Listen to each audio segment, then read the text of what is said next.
Hello दोस्तों, तो ये मेरा पहला वीडियो है जिसमें मैं आप लोगों को बताने वाला हूँ आचार्य चाणक्य और सम्राट चंद्रगुप्त मौर्य के बारे में। कभी कभी इतिहास में ऐसी जोड़ियां बनती है जो पूरी दुनिया का नक्शा बदल के रख देती है। ऐसी ही एक जोड़ी थी आचार्य चाणक्य और सम्राट चंद्रगुप्त मौर्य के बारे में। एक तरफ थे तीक्ष्ण बुद्धि वाले ब्राह्मण चाणक्य और दूसरी तरफ एक गरीब लेकिन साहसी और अदम्य इच्छा शक्ति वाला युवक चंद्रगुप्त। यह कहानी हमें बताएगी कि कैसे एक गुरु ने शिष्य को तराशा और कैसे। कहानी शुरू होती है तक्षशिला विश्वविद्यालय से। यह वही स्थान था जहाँ पे चाणक्य राजनीति, अर्थशास्त्र, युद्ध नीति और धर्मशास्त्र के सबसे बड़े ज्ञाता माने जाते थे। उसी समय मगध का राजा धनानंद अपनी प्रजा पर अत्याचार कर रहा था। चाणक्य यह देखकर चिंतित रहते कि एक लोभी और क्रूर राजा संपूर्ण आर्यावर्त को कमजोर कर रहा है। उनके हृदय में एक ही बात चलती रहती, यह भूमि किसी योग्य शासक की प्रतीक्षा कर रही है। एक दिन चाणक्य तक्षशिला के बाजार में घूम रहे थे। वहीं उनकी नजर एक बालक पर पड़ी जो अन्य बच्चों से अलग था। उसकी आंखों में तेज था और उसके बोलने में अजीब सा आत्मविश्वास था। चाणक्य उसके पास गए और उससे पूछा, तुम्हारा नाम क्या है? उसने बिना हिचकिचाए, बिना संकोच के बोला, मैं चंद्रगुप्त हूँ। उसके बोलने के ढंग को चाणक्य ने परख लिया और वह समझ गए कि यह वही रत्न है जिसे वे इतने वर्षों से ढूंढ रहे थे।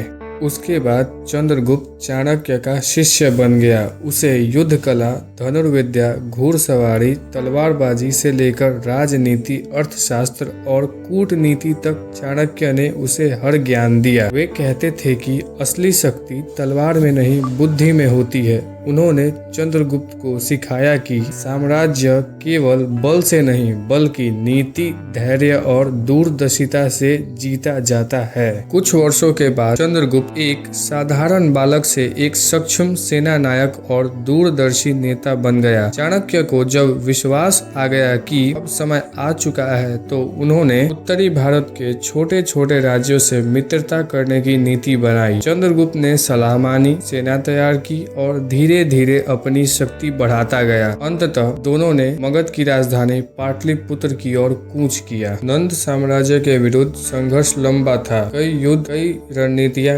कई रातें योजना बनते हुए बीते, लेकिन चाणक्य की बुद्धि और चंद्रगुप्त के साहस ने वह कर दिखाया जो असंभव माना जाता था। अंततः धनानंद पराजित हुआ। चंद्रगुप्त मौर्य भारत के एकीकृत और शक्तिशाली साम्राज्य का पहला सम्राट बना। राज सिंहासन पर बैठने के बाद भी चंद्रगुप्त अपने गुरु के प्रति कभी सम्मान कम नहीं होने दिया। चाणक्य उसके प्रमुख सलाहकार बने और उन्होंने ऐसा शासकीय तंत्र बनाया जो आने वाली पीढ़ियों तक चलता रहा। इसी काल में उन्होंने अर्थशास्त्र की रचना की जो आज भी राजनीति और प्रशासन का आधार माना जाता है। चंद्रगुप्त अक्सर यह कहते रहते थे कि आज वह जो कुछ भी है अपने गुरु की वजह से है, लेकिन चाणक्य उनसे यह बात कहते कि आज जो तुम भी हो अपने परिश्रम और अनुशासन की वजह से हो। वह एक और बात भी उनसे बोलते थे जो कि यह था, राजा का कर्तव्य सबसे पहले धर्म की रक्षा करना है, राज्य उससे बाद में आता। चाणक्य और चंद्रगुप्त की